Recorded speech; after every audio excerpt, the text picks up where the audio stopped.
আপনারা যারা বেঞ্জামিন গ্রাহামের নাম শুনেছেন বা তার ট্রেডিং এর উপর যে তার বই সেটা পড়েছেন, তারা একটা জিনিস তো জানেন যে টিপ দেওয়া, যে এই স্টকটা কিনে আমি কোটিপতি হয়েছি, এই স্টকটা আমি কিনেছি, তো তোমরা দেখতে পারো। এই যে একটা টিপ দেওয়া, এই টিপস কিন্তু ওয়ান কাইন্ড অফ ম্যানিপুলেশন মার্কেটে, এবং আপনার ব্রেনের সাথেও এটা ম্যানিপুলেশন, এটা আপনাকেও ম্যানিপুলেট করে।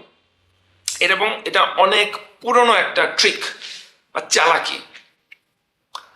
মিডিওকার ইনভেস্টররা, মিডিওকার বা বিগ ইনভেস্টররা, দুই ধরনের মানুষই এই ট্রিকটা ইউজ করে আপনার সাথে প্রতিনিয়ত। সে সে গেম খেলে বা আপনার ব্রেনের সাথে ইন্টারফিয়ার করে। বিভিন্ন ডিনার পার্টিতে যাবে, আপনাকে বলবে যে আমি এবিসিডি স্টক কিনেছি, দেখো এবিসিডি স্টক কিনে এই ঘড়িটা কিনলাম, এবিসিডি স্টক কিনে তোমার ভাবিকে ওই জুয়েলারিটা কিনে দিলাম। তখন আপনি বলবেন, রাই তাই নাকি, দেখি স্টকটা আমি একটু দেখি তো। আপনি গিয়ে কালকে আপনার ব্রোকারকে বলবেন, ভাই আমাকে এবিসিডি স্টকটা কিনে দাও তো। সে ভিডিওতে আসবে, লাইভ করবে, ওকে লাইভ করবে, লাইভ করে বলবে এবিসিডি স্টকটা কিন্তু এখান থেকে ভালো দেখাচ্ছে, এবিসিডি স্টকটা আপনারা দেখতে পারেন। ভাই আমি তো এবিসিডি স্টক 5 বার কিনে 5 বারই প্রফিট করলাম। আবার বলবে, আরেকজন বলবে যে এবিসিডি স্টক দেখেন এখান থেকে এখানে চলে যাচ্ছে, এখান থেকে এখানে চলে যাবে। তো এগুলোতে কি হয়, যে ধরেন যে this is one kind of manipulation. এটা ম্যানিপুলেশনের বাংলাদেশের কথা বলছি না আমি, this is not Dhaka stock exchange, okay Dhaka stock এক্সচেঞ্জের কথাই বলছি না আমি। আমি আপনাকে গ্লোবাল স্টক এক্সচেঞ্জের কথা বলছি। দুনিয়াতে যত স্টক এক্সচেঞ্জ আছে, কয়েনের এক্সচেঞ্জ আছে, সব জায়গায় এই ম্যানিপুলেশনটা হয়। This is one kind of manipulation with or brain. এটা টিপস দেওয়াটাই একটা ম্যানিপুলেশন। আমি ফ্রিতে একটা মানুষকে টিপস দিচ্ছি এবং সে ফ্রিতে সে টিপস নিচ্ছে। Today tomorrow he has to pay, এবং আই উইল উইন। কারণ হচ্ছে আমি তাকে টিপস দিচ্ছি, আমার কাছে স্টকটা আছে, আমি স্টকটা কিনে রেখেছি 5 লাখ, 10 লাখ, 20 লাখ আমার পোর্টফোলিওতে আছে, স্টকটা আমি কিনে রেখেছি। এখন আমি আরেকজনকে দিয়ে কেনাচ্ছি, এটার একটা ডিমান্ড গ্রো করছি। ভাই এটা কিনে, এটা ভালো, এটা বলে যে আমি ডিমান্ড ক্রিয়েট করছি। আই এম উইনিং বিকজ আমি তো কিনেছি 3 টাকায়, এখন আমি এটা ডিমান্ড ক্রিয়েট করছি 3 টাকা 30 পয়সায়। 30 পয়সা অলরেডি আমার গেন, আমার 10% অলরেডি এখানে চলে আসছে।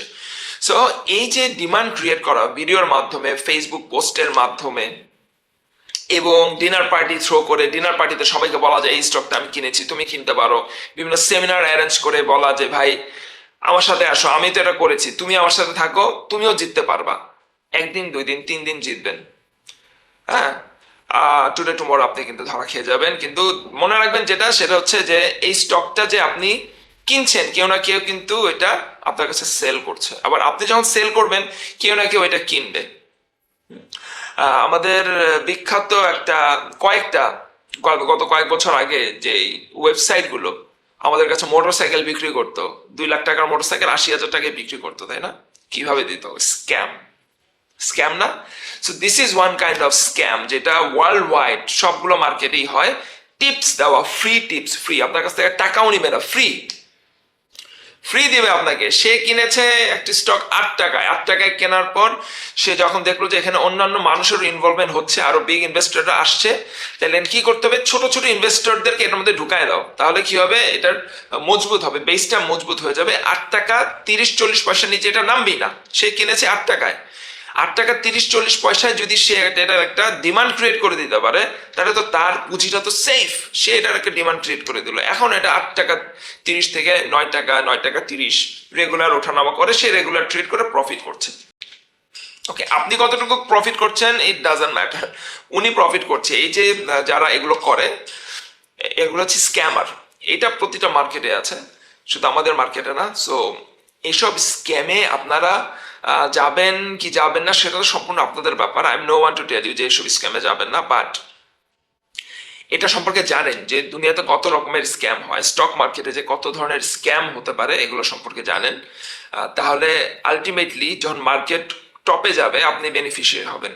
মার্কেট টপে গেলে কিন্তু স্ক্যাম বাড়তে থাকে, এটা মাথায় রাখবেন। মার্কেট যত উপরে যাবে, মার্কেটে স্ক্যামও বাড়তে থাকবে। দেখবেন তত মানুষ বেশি বেশি ভিডিও করছে, তত মানুষ বেশি বেশি লাইভে আসছে, ফেসবুক পোস্ট দিচ্ছে। সো এগুলো নিয়ে সাবধান হবেন।